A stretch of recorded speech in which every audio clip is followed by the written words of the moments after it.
महाराष्ट्र शासनाने माझ्यावर जी महत्त्वपूर्ण जबाबदारी टाकलेली आहे, मी माझ्या वतीने प्रयत्न करेन की जास्तीत जास्त वेळ देऊन मुंबईकरांसाठी जे काही पोलिसांची सुरक्षा स्कीम आहे ते सर्वांना व्यवस्थित सर्व्हिस, मुंबई पोलिसांच्या सर्व्हिसला सर्वांना योग्य फायदा होईल याच्यासाठी मी प्रयत्न करणार.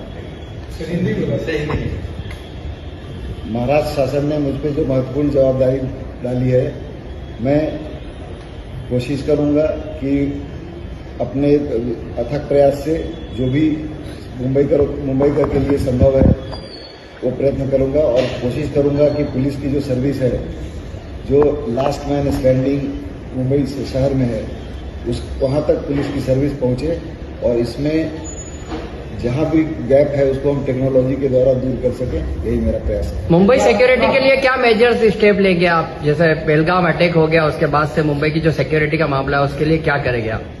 मैं चार्ज लेने से पहले भी मुंबई पुलिस का पार्ट था, तो इसलिए हमारी जो स्कीम है जो चल रही है उसी को हम आगे कंटिन्यू करेंगे और जो जैसा मैंने बताया जो बेस्ट एफर्ट्स है हम अपने तरफ से लगाएंगे. सर, काय प्राथमिकता असेल, कोणत्या गोष्टींकडे? पोलिसांची प्राथमिकता जे कायद्याची अंमलबजावणी आहे तेच आहे आणि तीच राहणार आहे आणि जनतेपर्यंत पोलिसांची सेवा पोहोचवणं, जसं मी सांगितलं, शेवटचा जो माणूस आहे तिथपर्यंत पोलिसांची जी सेवा आहे ते पोहोचू शकेल असा आमचा प्रयत्न राहणार आहे. ते आम्ही करत आलेलो आहोत, आणखी करत राहणार आणि जो गॅप आहे त्याला टेक्नॉलॉजीद्वारे कसं भरता येईल त्याच्यासाठी आम्ही प्रयत्नशील राहणार. So you've been saying you'll use technology maximum right now. So what are the kind of angles in which you're going to use the technology for reaching out to the last man?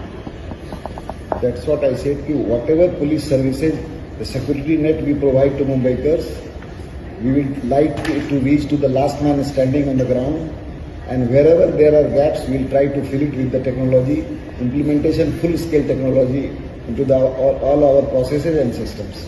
Sir, शासनाने आता AI म्हणजे राज्य सरकारने AI वर मोठ्या प्रमाणात भर दिलेली आहे. तुमचे सगळे सीसीटीव्हीचे जाळे त्याच्यात AIचा वापर करण्यात आला, कारण की तुम्ही आता तंत्रज्ञानाचा मुद्दा उपस्थित केला. आमच्याकडे जे सिस्टम्स आहे त्याच्यामध्ये AIचा वापर ऑलरेडी होत आहे आणि त्याचा आणखी जास्त कसा वापर करता येईल त्याच्यासाठी अभ्यास गट आहे, ते त्यांनी आपल्याकडे जे रिपोर्ट सादर केलेला आहे त्याच्या अन्वये आम्ही आणखी पुढील जास्तीत जास्त त्याचा कसा वापर करून मुंबईकरांचा त्याच्यामध्ये फायदा होईल त्याच्यासाठी प्रयत्नशील राहणार. सायबर क्राईम फार मोठ्या प्रमाणात आव्हान राहिलेलं आहे पोलिसांसाठी, कसं बघताय? सायबर क्राईम आजसाठी सर्व फक्त मुंबई नाही पूर्ण देशासाठी आणि विश्वसाठी एक मोठा चॅलेंज आहे.